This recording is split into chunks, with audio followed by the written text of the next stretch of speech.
Magandang araw po sa inyong lahat mga ka-review at welcome back dito po sa ating munting channel Pinas News Review, kung saan re-reviewin po natin ang mga mahalagang balita dito sa Pilipinas. Mga simpleng komento sa mga issue dito sa Pinas. At ito nga mga ka-review natin, President Joe Biden nagbanta, China buburahin umano sa mapa kapag ginalaw nito ang BRP Sierra Madre. Yan mga ka-review natin. Patungkol po rin ang ating pag-uusapan at bibigyan ng reaksyon, komento at kritisismo kung meron man po, no? Mula po ito kay PHTV. Nasa description po ang full video link ng balitang ito. Subscribe na po kayo kay PHTV, yan mga ka-review natin, ha. At kung bago ka pa lang at di pa po nakapag-subscribe sa ating munting channel, please don't forget to subscribe. At i-click na rin po ang bell notification para updated ka po sa lahat ng ina-upload sa ating reaction video. Yan mga ka-review natin. At ito na nga, sama-sama at sabay-sabay po natin pakinggan, panoorin at bigyan ng reaksyon ang balitang ito. Ito na po.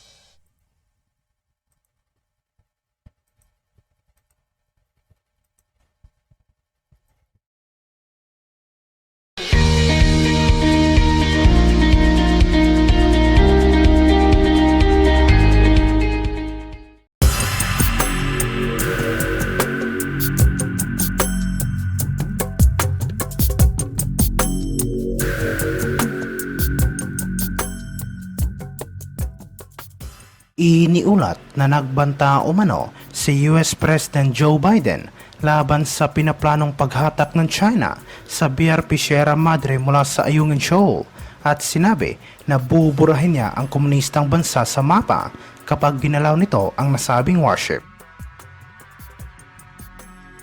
Binalaan ng US President ang China matapos makakuha ang Estados Unidos ng intelligence report tungkol sa pinaplanong sapilitang paghatak ng Chinese military sa BRP Sierra Madre mula sa Ayungin Shoal. Sinabi naman ni US Defense Secretary Lloyd Austin na sakop ng Mutual Defense Treaty ang BRP Sierra Madre, at kapag ginalaw ng Chinese military ang nasabing barko, siguradong magkakagulo umano sa Indo-Pacific region. Nangako si Austin na magpapadala sila ng barko sa Ayungin Shoal upang tulungan ang gobyerno ng Pilipinas na bantayan ang BRP Sierra Madre sa gitna ng pagdami umano ng mga Chinese vessels sa nasabing lugar. Iniulat ito matapos inihayag ni Department of National Defense Secretary Gilbert Teodoro na magtatayo ang gobyerno ng karagdagang base para sa militar at civilian agencies upang protektahan ang archipelagic baseline ng bansa. Sinabi ni Teodoro na hindi pa nila tukoy ang mga lokasyon ng pagtatayuan ng mga bagong base, ngunit inatasan niya ang Armed Forces of the Philippines na itayo ang mga ito sa dulo ng mga archipelagic baseline ng bansa. Ayon kay Teodoro, na mga base ay magiging Joint Coast Guard, Philippine Navy o Philippine Air Force at civilian sites, dahil kailangan umanong protektahan ng AFP ang ating mga baseline, at ang planning at groundwork para sa karagdagang mga base ay magsisimula sa susunod na taon. Samantala, inakusahan ng China ang Pilipinas ng trespassing sa karagatan na malapit sa Bajo de Masinloc o Scarborough Shoal sa West Philippine Sea, dahil hindi umano humingi ng pahintulot ang Philippine government mula sa Chinese government. Sa isang pahayag, sinabi ng People's So yan mga ka-review natin, tayo na talaga ang illegal na pumapasok nga, dito sa ating teritoryo sa Scarborough mga ka-review, no? Tayo na tuloy itong pinagbibintangan na illegal na pumapasok dyan sa ating teritoryo. Iba talaga ang utak ng Chinese, no, mga ka-review natin, ha. Sila na nga itong matindir na, sila na nga itong nang-aangkin, ha. Tayo na tuloy itong binabalita nga illegal na pumapasok mga ka-review natin. At yan nga po mga ka-review natin, dahil po nga po sa balitang hahatakin di umano ng China itong BRP Sierra Madre mga ka-review natin, kasi daw po nasisira po yung bahura, yung coral reef, no, mga karibyo natin. Diyan sa kung saan lumubog yung BRP Sierra Madre. At kung aatakin nga yan nila mga karibyo natin, buburahin di umano sa mapa. Yan Yan po ang sabi ni President Joe Biden, banta sa China. Buburahin sa mapa itong China kapag ginawa yan. Kasi hindi po yan sa kanila mga karibyo natin.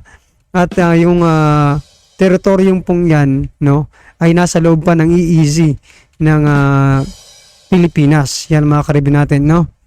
Kapag ginawa yan ng China, parang dito na siguro mag-i-start mga karibyo ang gera, no, ng China at US Pilipinas mga karibyo natin.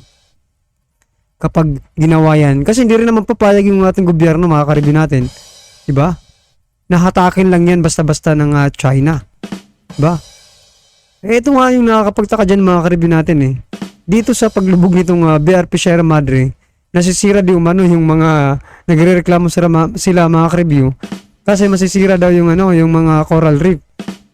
Paano yung ginawa nilang mga island mga karibyo natin, no? Itong China talaga hindi nag-iisip. Talagang babalik sa kanila kung ano man yung sinasabi nila, no? Anong masasabi niyo dyan sa pangingisda nyo na halos masira rin yung mga bahura? Di ba pinagbabayad niya ito ng Pilipinas mga karibyo natin? Kasi nga po, di ba? Nasisira niya na po yung coral reef dyan sa West Philippine Sea. Liberation Army Air Force Senior Colonel Chan Junli ang tagapagsalita ng Southern Theater Command na ang kanilang Navy at Air Force ay sinubaybayan, binantayan, binalaan at hinarang ang mga Philippine military vessels sa South China Sea. Sinabi niya na ang Pilipinas ay seryosong lumabag sa soberanya ng China at international na batas at mga basic norms na namamahala sa international relations at maaari umano itong magdulot ng hindi pagkakaunawaan at maling kalkulasyon. Samantala sa ibang aspeto naman, iniulat na isang source na inamin umano na isang Chinese general na kinakabahan siya dahil unti-unti na umanong pumapalag ang Philippine Coast Guard at Navy sa mga ginagawang aksyon ng Chinese Coast Guard at militia sa West Philippine Sea.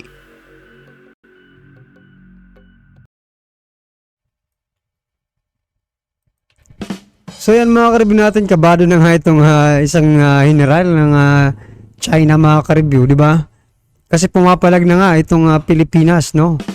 Sa kanilang ginagawa dito sa West Philippine Sea. Bakit nga po ba sila kabado mga karibyo natin Kasi nga po sa ibang bansa mga karibyo natin, yung mga barko nila mga karibyo ay sinusunog, inaakyat at pinagsisisira, no?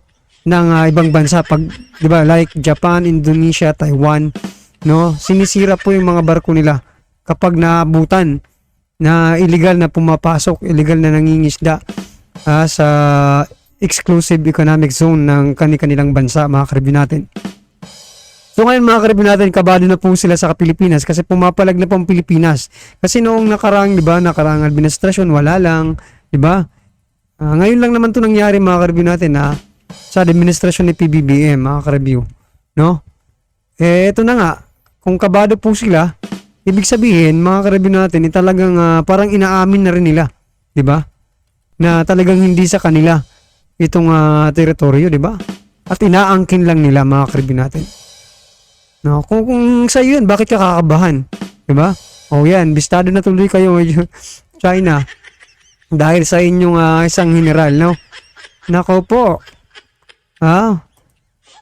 Talaga palang tayo Inamin ni Chinese General Wei Fenghe na nababahala umano siya dahil posibleng magkamali ang Chinese Coast Guard at Maritime Militia sa mga ginagawa nitong agresibong aksyon sa West Philippine Sea. Sinabi niya na kapag naubos ang pasensya ng Philippine government, sigurado umanong hindi na ito matatakot at magdadalawang isip na kumprontahin at gumamit ng puwersa laban sa Chinese Maritime Militia at CCG.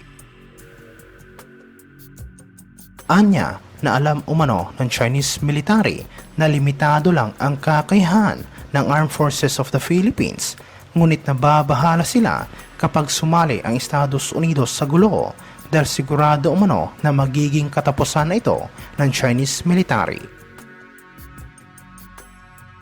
Iniulat ito matapos sinabi ng Philippine government sa pamamagitan ng Department of National Defense na kasalukuyang pinag-aaralan ang posibleng defense at security partnership ng bansa sa the Netherlands at European Union. Muli namang pinagtibay ng bansang Norway ang suporta nito sa rule of law at sa United Nations Convention on the Law of the Sea o UNCLOS sa gitna ng tumitinding paninindigan at asertibo ng China sa South China Sea at West Philippine Sea. Nakipagpulong si Defense Secretary Gilbert Chodoro sa mga ambasador ng Norway at the Netherlands noong nakarang linggo upang talakayin ang mga naturang plano at kung paano mapalakas ang kanilang kooperasyon sa hinaharap. Sa pakikipagpulong kay Dutch Ambassador Mariel Gerets, iminungkahi ni Chodoro ang mga paraan upang isulong ang bilateral cooperation sa pamamagitan ng mga tinatawag na greenfield opportunities sa iba't ibang mga industriya, partikular na sa depensa at seguridad, kasama ang the Netherlands at European Union. Binanggit ng ambassador kung paano pinagtibay kamakailan ng Pilipinas ang bagong national security policy nito at sinabi ng proposal tungkol sa pagbuo ng Naval Defense Industry Cooperation ay magbibigay ng long-term na strategic at economic advantage sa Pilipinas. Sumang-ayon naman si Chodoro tungkol sa nasabing defense cooperation dahil kinukonsidera ng DND ang kahalagahan ng iba pang mga areas tulad ng cyber at artificial intelligence, pati na rin ang mataas na potensyal na makipagsosyo sa the Netherlands sa iba pang mga bagay.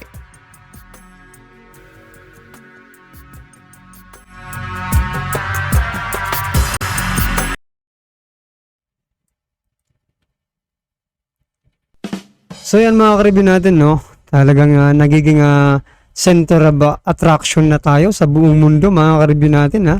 Iba't ibang bansa nagbibigay ng tulong sa atin, no? Sa Pilipinas. So yan mga ka-review natin, ano man po ang reaction dyan, ha? Dito sa banta ng US dito sa China mga ka-review natin na buburahin. Di yung mano kapag ginalaw itong BRP Sierra Madre mga ka-review natin. At parami yung mga tumutulong sa atin mga ka-review natin, which is good, no? At naiisip ko tuloy ngayon mga ka-review natin na talagang hindi na, no? Mukhang hindi na, o mukhang posibleng umatras, no? Itong China dito sa West Philippine Sea. Kapag ganito ang kanyang nakikita na parami yung mga tumutulong sa atin, no? Nasa palagay niyo po mga ka-review, atras ba ang China dyan sa West Philippine Sea? Or magsisimula sila ng gera mga ka-review? Sa palagay ko, matalino talaga ang China mga ka-review natin, no?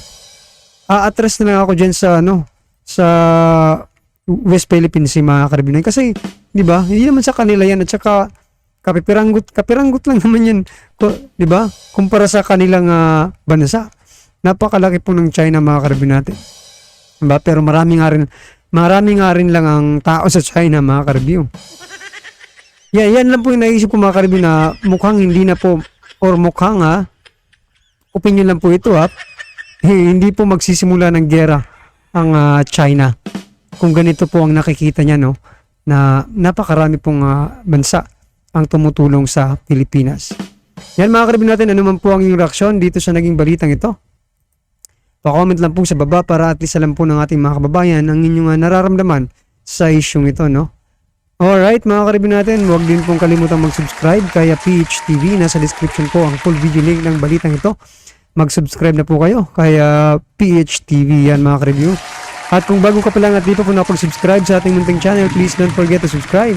At i-click na rin po ang bell notification para updated ka po sa lahat ng ina-upload sa ating reaction video. Yan mga karibin natin, maraming salamat po.